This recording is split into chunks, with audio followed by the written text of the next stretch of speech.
So guys अभी हम लोग देखेंगे how to approach the bradycardia.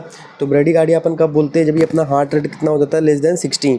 So when the heart rate become less than the 60, then we will called it bradycardia. Then guys there is a two cause of bradycardia, physiological and pathological cause. In physiological cause there is a sleep and athletes they can cause the bradycardia.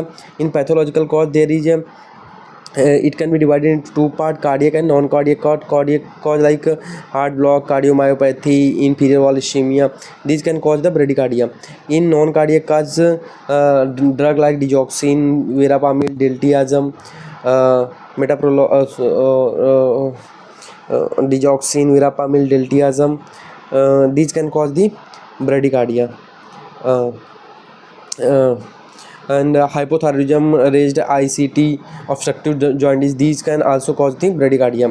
So basically the reversible cause of the bradycardia, we need to know that there is a trick 5pH and 5T. So what this 5pH? Hypovolemia, hypoxia, hypoglycemia, hypothermia and raised ICT.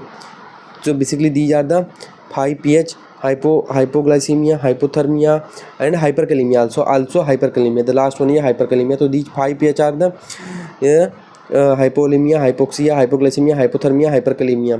So these 5pH can be caused the bradycardia. And 5T, trauma, thrombosis. In trauma there is increased ICT, trauma, thrombosis, some brain tumor. Other one is trauma, thrombosis, tumor. So basically there is some other 2 to 3T which I forget right now. So in later video I will tell this 2 to 3T. What is that 2 to 3T? So basically these are the reversible cause of the bradycardia. Then guys, how to approach the bradycardia? First see the patient GCS. So basically what is the patient GCS? Check his pupil, check his mental status, check whether his patient is drowsy or unconscious or semi-conscious. So and also check the patient saturation, patient airway, whether it is a bilateral air entry or saturation is normal or not normal, because hypoxemia may also cause the this bradycardia. And also check the BP of the patient, heart rate of the patient, and check the HGT of the patient, because hypoglycemia can also cause the bradycardia. Also check the electrolyte of the patient, because hyperkalemia can also cause the bradycardia. And also ask the patient, about the drug history. If patient on digoxin or on metoprolol, they can also cause the bradycardia. And one more important thing guys,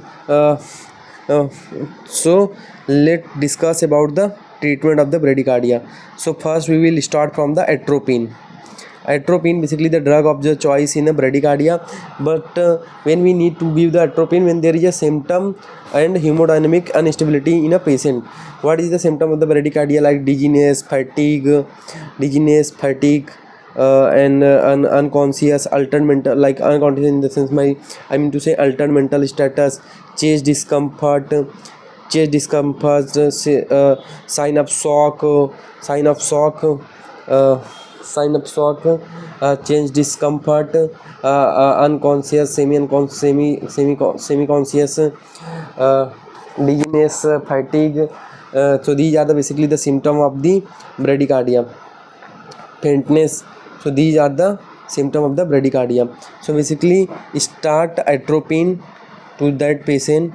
Start from there is a two different guideline. One guideline tell give atropine 0.5 mg. One guideline tells give atropine 1 mg.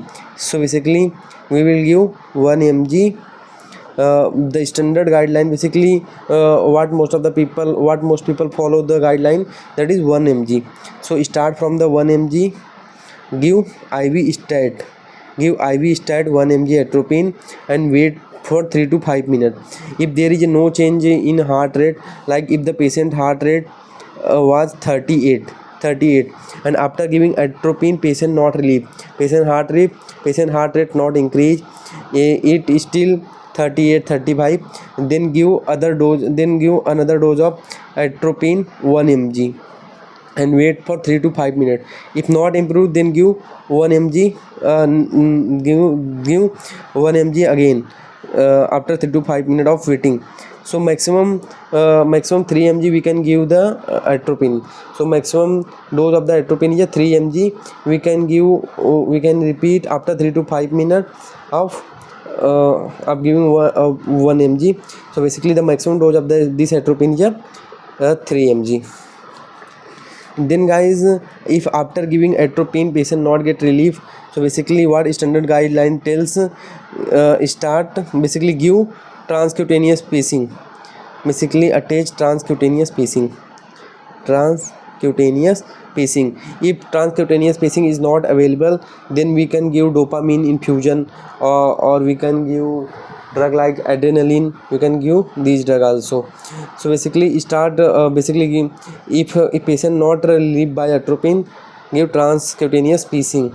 And also an important thing what I forget in initial, take the patient ECG. Take the patient ECG if there is some heart block, if there is a Mobius type 2, or it's like sinus 6 syndrome. Because sinus 6 syndrome, like so what is sinus 6 syndrome? There is a SA node dysfunction because of the degeneration of the SA node, so it can also cause the bradycardia. So when the patient heart rate less than 60 and patient come with asymptomatic hemodynamic instability and with some symptoms, take the ECG of the patient. Then guys, attach the transcutaneous pacing. How we do transcutaneous pacing? Basically one pad attach below the right clavicle and one attach at the opposite at a apex. Then set a heart rate. तो guys इसमें अपन क्या करते हैं, heart rate को set करते हैं. Then set a heart rate around 60 to 90. Then increase the current. Increase first set to 30 milliampere. Then increase it till the capture. Increase it. In important thing to note that guys, if there is a electrolyte disturbance, this capture will be not come. This capture will not come. Then basically correct the electrolyte, like correct metabolic acidosis, correct hyperkalemia. So these are corrected first. And one more important thing guys, if patient have digoxin, if patient have history of taking digoxin plus hyperkalemia, do not give calcium gluconate for the treating hyperkalemia because it can rush the patient condition. So this is also important point guys. And if there is a history of metoprolol toxicity, because metoprolol toxicity can also cause the bradycardia, then give the so what is the drug of the glucagon? Give 2 to 10 mg of glucagon in 5% dextrose, then followed by 500 microgram per kg per hour infusion. So basically this is what we do in a bradycardia.